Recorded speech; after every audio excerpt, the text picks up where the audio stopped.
Pipila sa mga election supplies ug paraphernalia nangabot na sa dakbayan sa Talisay. Lakip sa gipangandaman sa Comelec ang pagpabotar sa mga pinerisusod sa Talisay City BJMP. Ang report ni Femari Dumabo.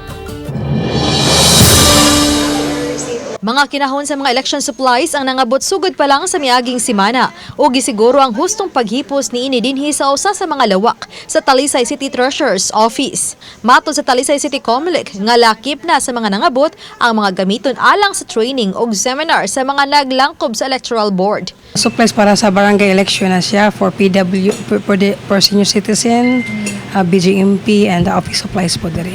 Pato siya mga forms lang siya.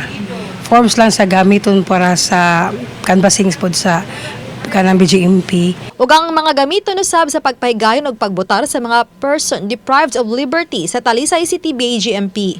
Samtang padayon nga nagpaabot ang Talisay City Comelec sa listahan sa mga magtutudlo nga mo serbisyo atol sa barangay SK election. Hinon matod pa gipasalig na sa Talisay City DepEd Division nga adunay saktong gidaghanon sa magtutudlo nga makatabang atol sa BSKE. Last time nagka-problema gyud mga 100 plus pa atong kulang, pero last coordination meeting with the DepEd di pasalig gyud sila nga sila mo fill in sa ato ang mga kulang nga EBs.